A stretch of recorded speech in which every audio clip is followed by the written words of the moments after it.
ससुर ने की बहू की सौतेली बहन से शादी। तुम्हारी हिम्मत कैसे हुई मेरा टॉप पहनने की, वो भी मुझसे बिना पूछे? श्रेया, इसमें इतना गुस्सा होने वाली कौन सी बात है? हम बहनें हैं और बहनें तो एक दूसरे के कपड़े पहनती हैं। सगी बहनें पहनती हैं, सौतेली बहनें नहीं। सही कह रही है मेरी बेटी, तो इसकी सगी नहीं सौतेली बहन है। कोई बात नहीं श्रेया बेटा, मैं तेरे लिए नया टॉप ले आऊंगी, तू गुस्सा मत हो। अपनी माँ और छोटी बहन की बात सुन हेमा को बहुत दुख होता है और वो रोते हुए अपने कमरे में आ जाती है। हेमा की माँ साधना का हेमा के बचपन में ही देहांत हो गया था, जिसके चलते हेमा के पिता राघव ने रमा से दूसरी शादी की थी। लेकिन रमा हेमा को बिल्कुल भी पसंद नहीं करती थी। वहीं जब रमा की बेटी श्रेया हुई तो वो भी अपनी बड़ी सौतेली बहन से हमेशा नफरत करती आई है। क्या हुआ हेमा, आज काफी उदास लग रही हो? वही हुआ जो रोज होता है। हेमा, जब तुम जानती हो कि वो लोग कैसे हैं तो क्यों उनकी बातों को दिल पर लगाती हो? वैसे तुम्हें गुड न्यूज दूं, मैंने पापा को अपने और तुम्हारे बारे में सब कुछ बता दिया। तुम सच कह रहे हो? हाँ मेरी जान, और पापा ने तो ये भी कहा है कि वो संडे तुम्हारे घर आएंगे तुम्हारे पापा से हमारे रिश्ते की बात करने। जय की बात सुन हेमा उसके गले लग जाती है। जय और हेमा एक दूसरे को काफी लंबे समय से डेट कर रहे थे। समय गुजरता है और संडे के दिन जय अपने पिता संजय के साथ हेमा के घर जा पहुंचता है। भाई साहब, जब बच्चों ने एक दूसरे को पसंद कर लिया है तो हम लोग क्या कहें, हमारी तरफ से तो ये रिश्ता पक्का है। अरे इसी बात पर मुंह मीठा करते हैं। रमा, श्रेया, जल्दी से मिठाई ले आओ। राघव की बात सुन श्रेया रमा मुंह बनाते हुए किचन में जाते हैं। कितना लंबा हाथ मारा है इसने। पता है इस लड़के के बाप के पास कितनी प्रॉपर्टी है। शादी के बाद तो ये राज करेगी, राज। फिक्र मत करो, ये रिश्ता तो मैं किसी भी कीमत पर होने नहीं दूंगी। अब देखो मैं क्या करती हूँ। श्रेया मिठाई खिलाने के बहाने जय के हाथों को छूने लगती है, जिससे जय को काफी अजीब लगता है। तभी एक बात से मैं बड़ा खुश हूँ, आप लोगों के साथ साथ मुझे एक छोटी सी बहन भी मिल गई। हमेशा सोचता था कि काश मेरी भी कोई बहन होती, लेकिन श्रेया ने मेरी बहन की कमी पूरी कर दी। जय की बात सुन श्रेया और रमा का फिर से मुंह बन जाता है और दोनों गुस्से में चली जाती हैं। इस लड़के ने तो तुझे अपनी बहन मान रखा है, अब क्या करे बेटा? मैं शायद आपको याद नहीं, उसके पास जितनी भी प्रॉपर्टी है वो सब उसकी नहीं उसके बाप की है। और जहां तक मुझे लगता है कि अभी उसके बाप ने उसके नाम प्रॉपर्टी नहीं की होगी, इसीलिए जिसके पास प्रॉपर्टी है उसके पास जाने में फायदा है, ना कि जो उस प्रॉपर्टी के पैसों पर ऐश कर रहा है उसके पास। श्रेया बेटा, मैं तेरी बात समझी नहीं, आप बस देखती जाओ। अगले दिन श्रेया एक शॉर्ट ड्रेस पहनकर अच्छे से तैयार होकर रोड साइड पर खड़ी होती है। तभी वहां एक बड़ी सी गाड़ी आकर रुकती है, जिसके अंदर से संजय निकलता है। अरे श्रेया, तुम यहाँ क्या कर रही हो? कॉलेज जाने के लिए बस का वेट कर रही थी। आओ मैं तुम्हें कॉलेज ड्रॉप कर देता हूँ। श्रेया संजय की कार में बैठ जाती है और पूरे रास्ते संजय को घूरती है, जिससे संजय को काफी अजीब महसूस होता है। और अब श्रेया हर रोज संजय की ऑफिस टाइम पर उसी जगह जाकर खड़ी हो जाया करती थी, जिसके चलते संजय अब हर रोज श्रेया को कॉलेज छोड़ने आता। श्रेया हर दिन अलग अलग तरह की ड्रेस कैरी करती थी। श्रेया की खूबसूरती और उसकी पर्सनैलिटी को देख अब धीरे धीरे संजय श्रेया से अट्रैक्ट होने लगा था। वहीं हेमा और जय की शादी हो जाती है। दूसरी तरफ श्रेया ने संजय को अपने प्यार के झूठे नाटक में पूरा फंसा लिया था। बेबी, अब तो हेमा की भी शादी हो गई, हम कब शादी करेंगे? जल्दी ही करेंगे बेबी। मुझे नहीं पता, मुझे इसी वीक शादी करनी है। अगर तुमने शादी नहीं की तो मैं तुम्हें छोड़ दूंगी। नहीं नहीं, जैसा तुम कहोगी वैसा ही होगा। संजय की बात सुन श्रेया बहुत खुश होती है। श्रेया और संजय मंदिर में एक दूसरे से शादी कर लेते हैं। शादी के बाद संजय श्रेया को अपने साथ अपने घर ले जाता है। हेमा श्रेया को संजय के साथ शादी के जोड़े में देखकर काफी हैरान होती है। श्रेया, तुम यहाँ, वो भी शादी के जोड़े में? स्वागत नहीं करोगी अपनी सास का? क्या सास? संजय हेमा जय को सारी बात बताता है, जिसे सुनकर पापा, ये आप क्या कह रहे हैं? आपका दिमाग तो नहीं खराब हो गया? आप अपनी बहू की बहन से शादी कैसे कर सकते हैं? मैं इस घर का मालिक हूँ, मैं जो चाहूं कर सकता हूँ और तुम लोग मुझे नहीं रोक सकते। आओ श्रेया डार्लिंग, हम अपने कमरे में चलें। संजय श्रेया का हाथ पकड़कर अपने कमरे में ले जाता है। श्रेया ने संजय को अपने प्यार के जाल में इस कदर फंसा लिया था कि उसे सही गलत का होश ही नहीं था। छी, खाने में लौकी कौन बनाता है? संजय डार्लिंग, मुझे लौकी नहीं, मुझे शाही पनीर खाना है। इतना ही खाने का शौक है तो जाकर खुद बना लो। ये क्या तमीज है अपनी सास से बात करने की?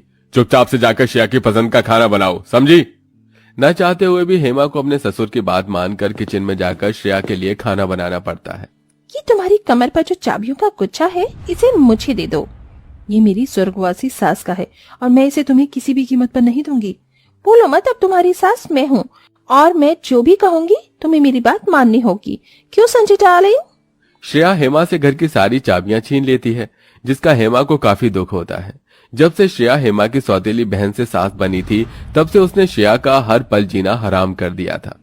क्यों गाइस, मजा आ रहा है ना पार्टी में? हाँ यार, बहुत मजा आ रहा है। श्रेया घर में अपनी सभी सहेलियों के साथ लाउड म्यूजिक में पार्टी कर रही होती है, तब भी वहाँ गुस्से में हेमा आती है। श्रेया, ये घर है हमारा, कोई पार्टी हॉल नहीं। म्यूजिक की आवाज कम करो। क्या कोई बहू सास से ऐसी बात करती है? चलो जाओ और मेरी सहेलियों के लिए एक अच्छा स्नैक्स बनाकर लेकर आओ। मैं कोई तुम्हारी नौकरानी नहीं हूँ जो तुम्हारी हर बात मानो। नौकरानी का तो पता नहीं, पर तुम मेरी बहू हो और बहू तो सास की सारी बात मानती है ना? श्रेया की बात सुन मजबूरन हेमा को श्रेया और उसकी सहेलियों के लिए स्नैक्स बनाने पड़ते हैं। हेमा श्रेया की हरकतों से काफी ज्यादा परेशान हो चुकी थी, लेकिन मजबूरन वो कुछ भी नहीं कर पा रही थी। संजय डार्लिंग, पैर बहुत दर्द हो रहे हैं। बस इतनी सी बात? हेमा बहू, चल जल्दी से अपनी सास की पैरों की मालिश कर दे। ये बात सुन हेमा का खून खौल उठता है, लेकिन मजबूरन हेमा कुछ नहीं कर पाती और ऐसे ही कुछ दिन गुजर जाते हैं। मैं किसी काम से बाहर जा रही हूँ, मेरे लिए खाना बना कर रखना। इतना कहकर श्रेया चली जाती है। ये रोज रोज श्रेया इस वक्त कहाँ जाती है? कहीं इसका कहीं और चक्कर तो नहीं? हेमा साड़ी के पल्लू से मुंह ढक ऑटो रिक्शा में श्रेया की गाड़ी का पीछा करती है। श्रेया की गाड़ी एक बड़े से होटल के बाहर रुकती है। श्रेया का पीछा करते हुए हेमा उस होटल में पहुंचती है, जहां हेमा देखती है कि श्रेया एक टेबल पर बैठकर लॉयर से बात कर रही थी। मुझे कब तक उस बुढ़ी के साथ रहना होगा? तुम्हारे पास कोई सॉल्यूशन है इसका, या मैं किसी और लॉयर के पास जाऊं? नहीं मैडम, आपको किसी और लॉयर के पास जाने की कोई जरूरत नहीं है। मैंने इस केस के बारे में सब कुछ पता कर लिया है। संजय ने अभी तक सारी जायदाद अपने नाम ही रखी है। अगर संजय की अचानक हादसे में या कोई बीमारी के चलते मौत हो जाए तो सारी प्रॉपर्टी ऑटोमेटिकली आपके नाम हो जाएगी। अच्छा, तो अब तो ये प्रॉपर्टी सिर्फ कुछ दिनों में ही मेरे नाम होने वाली है। श्रेया की बातें हेमा सुन लेती है, जिसे सुन हेमा श्रेया का सारा प्लान जान जाती है और ऐसे ही 2 दिन गुजर जाते हैं। आधी रात का समय हो रहा था। श्रेया चुपके से उठती है और तकिया लेकर संजय का मुंह दबाने लगती है, जिससे संजय की सांसें रुकती हैं और वो छटपटाने लगता है और सिर्फ कुछ मिनट में ही संजय की मौत हो जाती है। मैं जीत गई और अब इस सारी प्रॉपर्टी की मालकिन मैं हूँ। ये कहते हुए श्रेया जोर जोर से हंसने लगती है। तभी अचानक उसके कमरे की लाइट्स ऑन होती हैं और उसके सामने जय, हेमा पुलिस के साथ खड़े होते हैं। वहीं संजय भी अचानक उठ जाता है। ये सब देख श्रेया काफी हैरान होती है। तुम जिंदा हो? तुम तो तुम्हें लगा कि मैं मर गया, लेकिन मैं जिंदा था। मैं जानती हूँ तुम्हें कुछ समझ नहीं आ रहा होगा, इसलिए मैं तुम्हारा सारा कंफ्यूजन दूर करती हूँ। हेमा, तुम्हारा दिमाग तो नहीं खराब हो गया है? तुम अपनी सौतेली बहन से अब इस कदर जलने लग गई हो कि तुम उस पर इतना बड़ा झूठा इल्जाम लगा रही हो। पापा, मैं उस पर कोई झूठा इल्जाम नहीं लगा रही हूँ, मैं सच कह रही हूँ। मुझे कसम है अपने सुहाग की। बस एक बार आप मेरी बात पर यकीन करके तो देखिए। हेमा संजय को सारी बात बता देती है, जिसे न चाहते हुए संजय हेमा पर भरोसा करता है और इन सब नाटक में हेमा का साथ देता है, जिसके चलते अब संजय के सामने उसकी सच्चाई आ जाती है। सबके सामने अपना पर्दाफाश होता देख श्रेया रोने का नाटक शुरू कर देती है। मैं जानती हूँ मुझसे गलती हुई है, आप सब लोग मुझे माफ कर दीजिए। सौतेली होने के बावजूद भी मैंने हमेशा तुम्हें अपनी सगी बहन माना और तुमने मेरे साथ ऐसा किया। अपने ये मगरमच्छ के आंसू हमें दिखाने की कोई जरूरत नहीं है। इंस्पेक्टर साहब, इसे ले जाइए। पुलिस अटेम्प्ट टू मर्डर और चालबाजी के केस में श्रेया को जेल ले जाती है। वहीं संजय को भी अब अपनी गलती का एहसास होता है। हेमा, जय, मैं माफी के लायक नहीं हूँ, लेकिन तुम दोनों मुझे माफ कर देना। मुझसे बहुत बड़ी गलती हो गई। इसमें आपका कोई कसूर नहीं है पापा। ये सब तो श्रेया ने ही किया है, आप तो बस उसके जाल में फंस गए। हेमा, जय संजय को माफ कर देते हैं, जिसके बाद हेमा अब अपने ससुराल में हंसी खुशी अपनी जिंदगी जीती है। वहीं श्रेया को भी जेल में उसके किए की सजा मिलती है। तो hello what's up guys, welcome back to another video. I hope कि गाइस आप सभी अच्छे होंगे। तो गाइस आज की इस वीडियो में हम खेलने वाले हैं ऑफ रोडिंग गेम। तो जैसे कि मैंने आप सभी को वीडियो में कहा था कि इसका गाइस पार्ट 3 आने जल्द ही आने वाला है। तो इसी के साथ गाइस मैं आप सभी के लिए पार्ट 3 लेकर आ चुका हूँ इस वीडियो का। जैसे कि हमने पार्ट 2 में देखा था लास्ट वीडियो में, उसमें गए थे हम। अभी तक नदी के पास जो कि है पहुँचे नहीं थे, बट अब हम नदी के अंदर जो कि है आ चुके हैं। और गैस मेरे साथ है फॉर्च्यूनर और साथ ही साथ गए जी वैगन। और जिस भाई ने भी अपने चैनल को सब्सक्राइब नहीं करा तो गैस फटाफट से कर लीजिएगा, क्योंकि आप सभी के लिए ऐसी इंटरेस्टिंग वीडियोस लेकर आते रहते हैं। तो गैस फटाफट से चैनल को सब्सक्राइब करके बेल नोटिफिकेशन कॉल पर प्रेस रखना अगर गए आप सभी लोग चैनल पर नए हो। तो साथ ही साथ गैस हमें इंस्टाग्राम पर भी फॉलो कर लेना। इंस्टाग्राम आई डी करना हमारी गेमिंग है 3.0।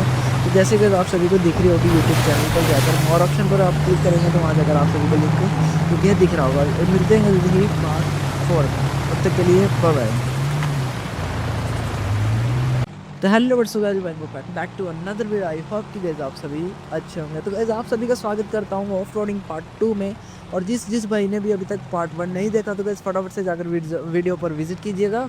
और गाइस मैंने अपनी इंस्टा प्रोफाइल पर जो कि है वीडियो अपलोड की हुई है, तो वो गाइस फटाफट से जाकर वॉच कर लीजिएगा।